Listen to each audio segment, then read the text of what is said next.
we augmented this by announcing the cessation of movement into and out of a number of counties. Later on, more measures were announced to contain the havoc visited upon us by the COVID-19 pandemic. Given this trajectory and the fact that this crisis requires, unfortunately, a long-term strategy, we took time to reflect on what must be done. If we lift the cessation of movement ban, how will this help each and every one of us fight the pandemic? And indeed, if we do not, how does this ban continue to affect our economy, especially our micro-business enterprises and those who derive their livelihoods from them? So, fellow Kenyans, to answer these questions, we turn to our brain trust, our experts, some of whom are standing behind us, a team made up of the finest doctors and research scientists, as well as public practitioners, and we turn to them for counsel. And it must be admitted that opinion was divided on how we are to advance against this virus. Some, myself included, wanted us to open up now. That was and is still my desire. I know we all want to open up at the earliest opportunity and get our economy going. Me more so, as Kenya, as you all know, was recently ranked the third largest economy in sub-Saharan Africa. But others held a contrary position, and they were borrowing from history, scientific modeling, and also current experiences the world over to argue against mass reopening at this stage. Therefore, with these two viewpoints on the table, we must accept that we're not dealing with a right and a wrong opinion. We are caught in between two rights. Those who want to open are right, and those opposed to opening are also right. And this clash of two rights placed us on the horns of dilemma. In the absence of scientific consensus amongst experts in the medical, research, and public sectors, I asked for some scenarios. I wanted to know the worst-case scenario and the best options that are available to us in order to contain the disease without affecting the economy irreversibly. I wanted these scenarios built around raw facts, because we have decided as a country to combat this pandemic in an open and transparent manner. Fellow Kenyans, we must speak truth to each other. Had we not taken the stringent measures that we did in March of 2020, the rate of infections in Kenya would have peaked to 800,000 people by July 30th of this year. And if, as we have seen is the case, that one infected person has the potential to infect 2 people, this number would have hit 2.4 million people in 21 days. By the end of August this year, had we not taken the actions that we have taken, approximately 75,000 Kenyans would have lost their lives from this virus. But because we took interventions early, we have recorded only 2,600 infections with 83 deaths. So therefore, fellow Kenyans, if this is the worst case scenario, we wanted to know what the other scenarios look like. So if today we put in place all the necessary interventions and relax these by only 20%, what would this look like? According to the experts behind me here, relaxing interventions by 20% would lead to 200,000 infections and 30,000 deaths by December of 2020. Further, if we relax the interventions by 40%, the infections will peak in November with 300,000 infections and 40,000 deaths. If we were to go even further and relax them by 60%, the pandemic will peak in October with 450,000 infections and 45,000 deaths. Although these projections are generated by a model, our experts have shown us hard evidence suggesting that countries which opened up without proper protocols also experienced serious waves or secondary waves of infections. Spike of infections were, for instance, experienced when religious gatherings were allowed in South Korea, Pakistan, and Malaysia. So if this is our new reality, and we face the dilemma of easing restrictions or continuing with them, the question then is, what must we do as a country? What is our irreducible minimum for reopening the country? What is the threshold below which we cannot go? Once again, according to the professionals with us here, the irreducible minimum for lifting restrictions has 3 thresholds. 1, to open up, the infections must be contained and the number of infections and deaths must be headed downwards. This is currently not the case in our country. 2, our healthcare system must be prepared sufficiently to take on a surge in infections. It must not be overwhelmed at any one point during this pandemic.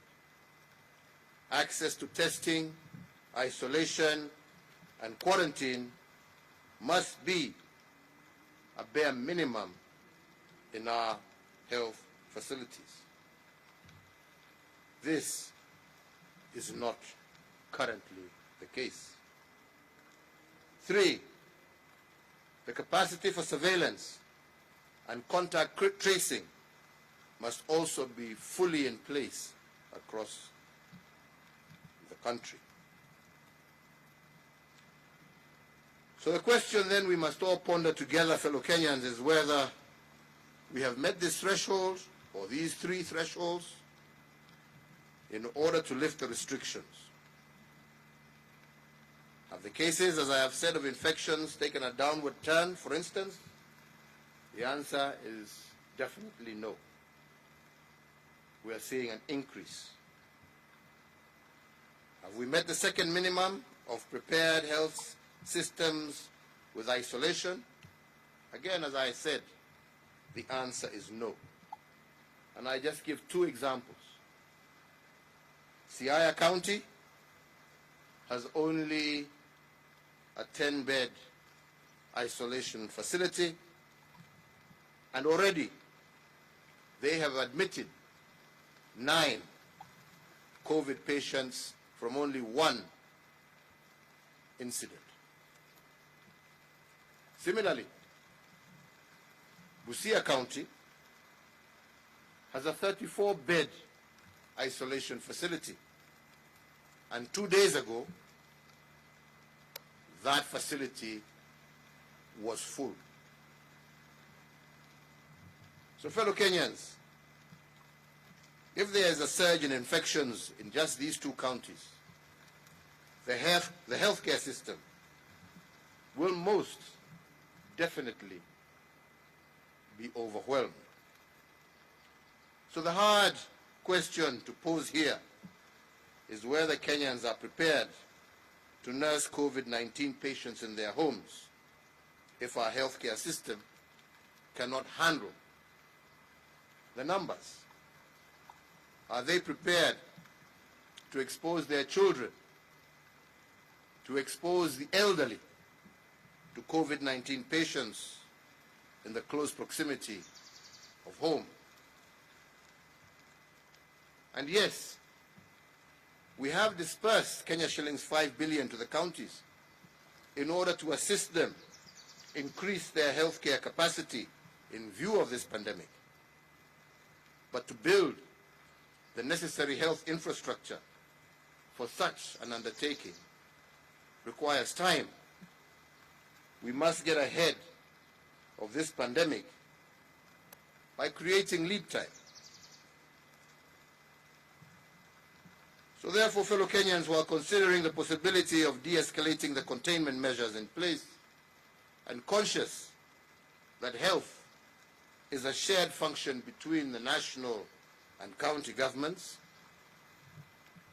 I have convened today an extraordinary session of the National and County Government Coordinating Summit on Wednesday, the 10th day of June, to consider the following salient matters. First, to review the effectiveness of the containment measures we have taken so far,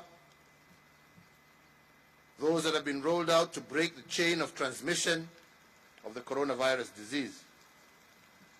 The second, to secure the undertaking of every county government to deliver isolation facilities with at least a minimum of 300 beds. And thirdly, within 14 days, to develop time-bound protocols for progressive reopening of the economy. Fellow Kenyans,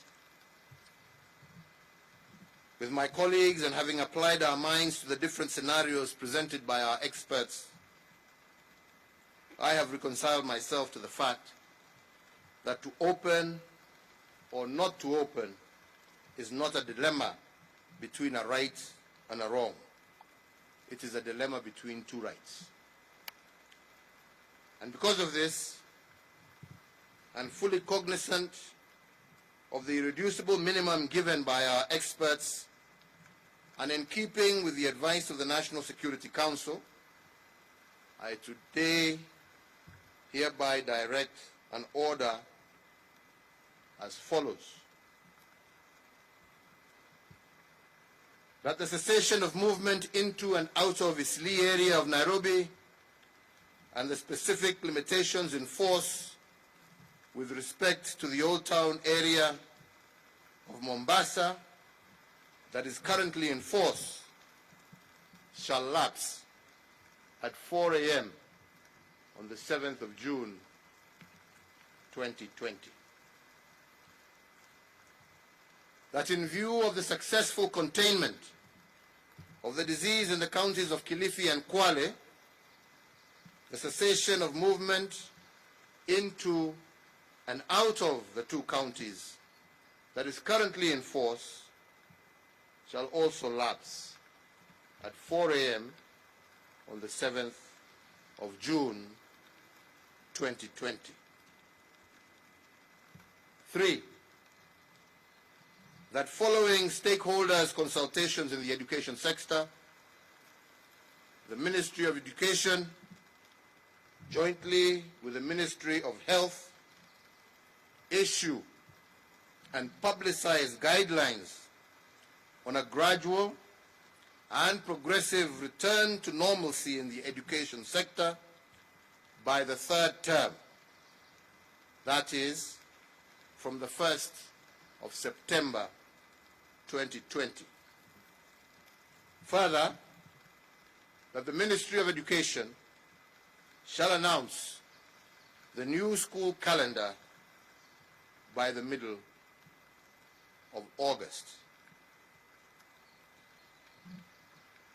As you are aware, on Madaraka Day, I did direct that the Ministry of Interior, the Ministry of Health, hold consultations with interfaith and religious organizations.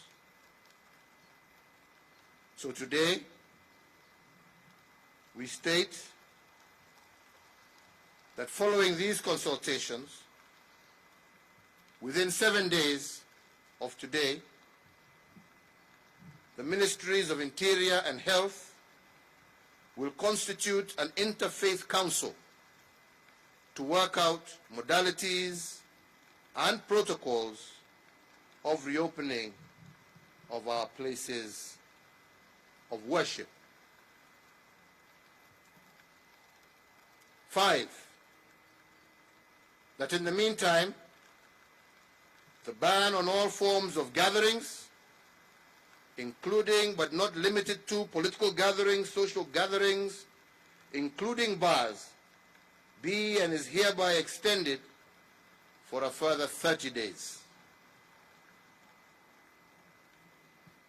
That due to the evolving nature of the disease globally, international travel restrictions are hereby extended. In the meantime, the Ministry of Transport is directed within 7 days from the date hereof to engage all key stakeholders and develop protocols and guide resumption of local air travel. That due to the increase in patterns of infections, the cessation of movement into and out of the Nairobi metropolitan area, Mombasa, and Mandera be further extended by 30 days. That the nationwide dusk to dawn curfew, currently in force until today, the 6th of June 2020, is extended for a further 30 days. However, the commencement time for the same shall be varied from 7 p.m. to 9 p.m., with the end time for the same being varied from 5 a.m. to 4 a.m. Therefore, effective 7th June 2020, the nationwide dusk to dawn curfew will run from 9 p.m. in the evening to 4 o'clock or 4 a.m. in the morning.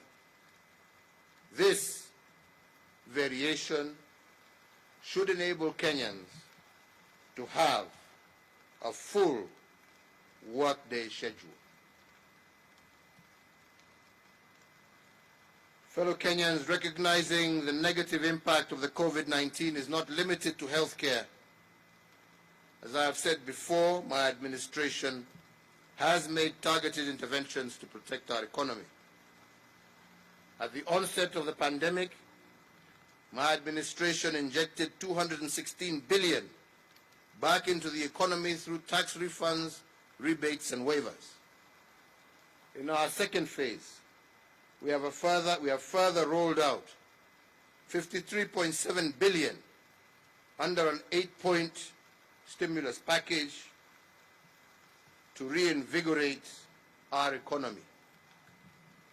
Each week, the government is distributing approximately 300 million shillings a week to the most vulnerable members of our society, on top of Kazi Mitaani, which is also being extended to cover more counties.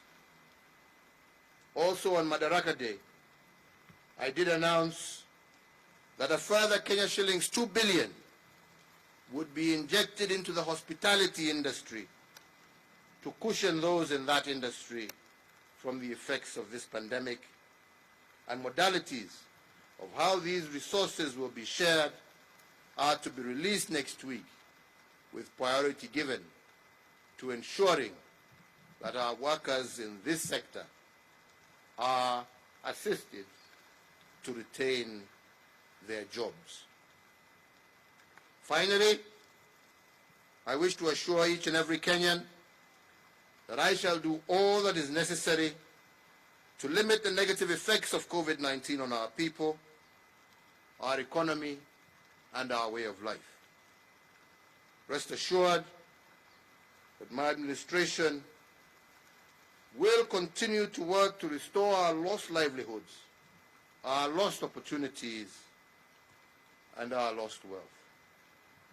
As I have said before, I continue to call upon all Kenyans, particularly landlords and employers, to put people before profits during these testing times. Permit me to close by saying what I have always said, that this disease is beatable if we work together. Listen to and apply the regulations, the guidelines and protocols issued by the Ministry of Health, and let us all keep our eyes on slaying the enemy. Thank you, God bless you, and God bless Kenya. I'll take 2 questions, and then I will leave the experts who have been advising us to continue with the rest of the session. Good afternoon. Afternoon to my you. My name is Gashuri from Yes, Citizen Gashuri, TV. I know you. How are you, sir? I'm well, and you? Very well. Good. I'm sure you've seen the expectations, many of them from Kenyans who are hoping that you will do something to release them. But be it as it may, the main question is the question of sustenance, livelihoods. People are complaining, people are lamenting that they are no longer able to sustain themselves. Is there a possibility of expanding the list of beneficiaries from the money that is being given every week to cover even those who are not initially listed among the most vulnerable, because there seems to be an enlarging group of people in dire need to sustain their livelihoods? Thank you. Like I said, in full recognition of what you have said, Gashuri, this is why we have been releasing, like I'm saying, approximately 300 million shillings. And this is over and above the 10 billion that we release every year, no, the 30 billion, sorry, that we release every year to the most vulnerable in our society. And I do agree with you that there are some sectors, especially the hospitality sectors, the hotels, the small restaurants, the bars, and so on and so forth, that have been closed, and a number of people in those areas have also been affected. That is why on Madaraka Day, we said that we are expanding that program by a further 2 billion shillings in order to be able to capture those people in those sectors, and to also ensure that we are cushioning them during this difficult time as we work towards reopening. But ultimately, we have no choice. We will do what we can to continue to support livelihoods. We recognize that that's where the challenge is. And we will do what we can to support all our citizens, especially those most affected. And we will continue to do that. So I want to assure you that we have that in mind, and we are taking action on it. And as I've said, the Joint Ministerial Committee that was put together to make consultations with those in those most seriously affected industries will, within a week, come out with the guidelines of how those resources shall be released. And like I'm saying, this will go specifically towards ensuring that these establishments are able to keep their workers on payroll while we go through this difficult time. Secondly, as we have also said, the reason for expanding the curfew time is to ensure that we now have Kenyans who are able to go to work and have a full day's work and still have adequate time to go home. This now will enable Kenyans to be able to work a full shift, unlike the half shifts that we are into before. Now you can have a full day shift. You can work from 8 to 5 and still be able to get home on time, thus expanding the number of working hours and therefore enabling more and more Kenyans to be able to resume their normal duties and activities in our economy. Jina langu ni Nancy Okware kutoka KBC. Nancy Okware kutoka KBC. KBC. Na swali langu kwanza kabisa, umesema ya kwamba masharti katika kaunti ya Kwale na Kilifi kwa sasa hivi yameondolewa. Je, kama serikali mnahisi kwamba mmefanya vya kutosha ili kuhakikisha kwamba hao watu wanapotoka na kuenda katika kaunti nyingine wamepimwa, ili kuhakikisha kwamba pengine kuna mmoja hakuwa amepimwa, lakini unasema ya kwamba Kilifi mmeweza kumaliza ugonjwa ule pale na watu wote hawajapimwa? Hatujasema ugonjwa umeisha. Yaani mmeweza, lakini tumesema ya kwamba katika kaunti za Kilifi na Kwale ugonjwa umeanza kupungua. Na kwa sababu umeanza kupungua, tumesema tunaweza sasa kufungua. Lakini vile nimesema, nimeita mkutano wa baraza la magavana wa taifa letu, gavana wote 47 governors.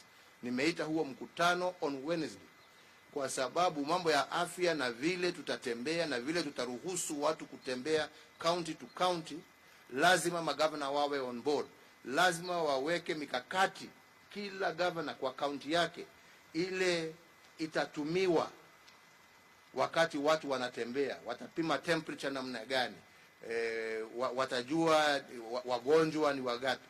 This is why tunataka kufanya hiyo program pamoja na wao, ndio tusaidiane, kwa sababu haja yetu ni kuhakikisha ya kwamba hatutoi ugonjwa kaunti moja kuupeleka kaunti nyingine.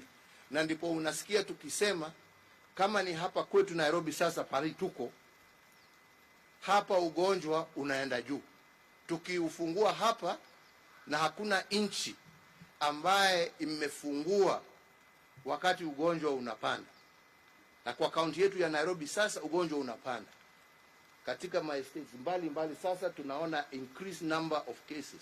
Na ndipo tunasema Nairobi sio kama Kwale na Kilifi. Kwale na Kilifi ugonjwa umeanza kushuka. Hapa Nairobi unapanda. Na ndipo unaona tumefungua kule ambapo ugonjwa umeanza kuteremuka, na tumebakisha cessation kwa pahali ambapo ugonjwa bado unaendelea kwenda juu, kwa sababu hatutaki kueneza huu ugonjwa kwa kaunti zile zingine. Umesikia hapo nikisema hapo awali, tukifungua kabisa vile wengine labda wangependa tufanye. Kulikuwa tu kesi moja ambaye ilitoka hapa Nairobi ikaenda mpaka Siaya. Hiyo kesi moja imesababisha watu wengine 8 wapate ugonjwa. County ya Siaya wako na vitanda ya isolation 10 peke yake.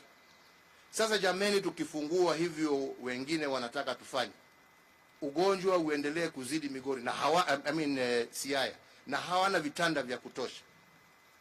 Si hiyo ni kulazimisha wale ambao wako na ugonjwa sasa warudi manyumbani kwao. Wakirudi manyumbani kwao Hawa ni wazee wetu, wamama wetu na watoto wetu ambao pia wataambukizwa na hizo virusi. Na ndipo tumesema tunataka huu mkutano wa Wednesday, kwa sababu tayari tumeallocate bilioni 5 kwa county zetu.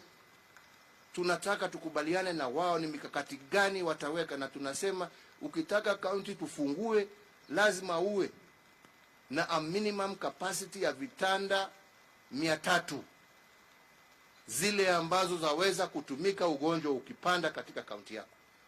Kwa sababu tukikataa kuweka hiyo mikakati, umesikia yale nimesema hapo, idadi ya wananchi ambao twaweza kuhatarisha maisha yao tusipoweka hii mikakati ambapo tunasema. Nimesema sana, haja yetu sio kuumiza Wakenya. Mimi mwenyewe nilikuwa nadhania ya kwamba tutafungua hata zaidi ya yale ambaye tumefanya hapa leo, lakini ni mjinga ambaye hasikizi kutoka wataalamu wake. Wataalamu wetu wametuambia kufungua ni makosa. Wataalamu wetu wametuambia kufungua ni kuhatarisha maisha ya Wakenya. Wametuambia ya kwamba kufungua tukifikiria tuwasaidia uchumi, mwishowe ni uchumi tutakuwa tunaharibu. Wacha jameni, tusaidiane vile nimesema, vile Francis amesema hapa, tuone ni kwa njia gani tutaweza kusaidia wale ambao wameumia zaidi. Wale ambao wanaendelea kazi tutawazingatia kwa njia gani? Wale wameumia zaidi tutafute mbinu zote ambazo tuko nazo za kuhakikisha ya kwamba tumewasaidia pahali ambapo walipo, lakini sio kuwapeleka pahali ambapo maisha yao yatakuwa hatarini. Na ndipo unasikia tukisema tumeconsult hata na wazazi, tumeconsult na walimu, tumeconsult na religious groups juu ya mashule, na wote wamekubali ya kwamba haistahili tufungue mashule yetu sasa, kwa sababu tukiyafungua hiyo ni kama kufungulia virusi vianze kusambaa zaidi ya vile ambavyo inaendelea kwa wakati huu. Kwa hivyo Wakenya wenzangu, tunajua ni muda mgumu. Nimeona meme mingi ambazo mumetumatuma huko, sijui ati Freedom Day, Independence Day. Hii sio mambo ya independence, hii ni mambo ya maisha jameni. Hatufanyi hii kuumiza mtu yeyote. Jamani, tunafanya hii kuhakikisha kwamba tumelinda maisha ya wananchi wetu. Jameni, afadhali uwe hai ndio uweze kukula hiyo happy ambayo unatafuta. Lakini ukiishia hiyo happy ulikula siku moja, iwe ndio itakupeleka kwa kaburi, sioni haja. Wenzangu, tutulie, nafasi bado itakuja. Mungu awabariki, Mungu awalinde. Nataka sasa niwaachie katibu wa Wizara ya Afya Susan Muchache aendelee pamoja na hawa wataalamu ambao wako hapa. Dr. Amos yuko hapa na wenzake. Hawa ndio wako na ujuzi. Sisi tumeshinda siku mzima tukiwauliza maswali na tumechukua yule mwito ambao wako nao. Sasa sijui nyinyi wengine labda pia mko na maswali kama sisi tulikuwa na maswali. Wako hapa waweze wawajibu. Yangu ni kuwauliza wenzangu wa Kenya, let us have patience, let us trust in God, we shall overcome, na tutashinda hii virusi na Kenya yetu itasonga mbele. Mungu awabariki nyote, Mungu awalinde. Asanteni sana.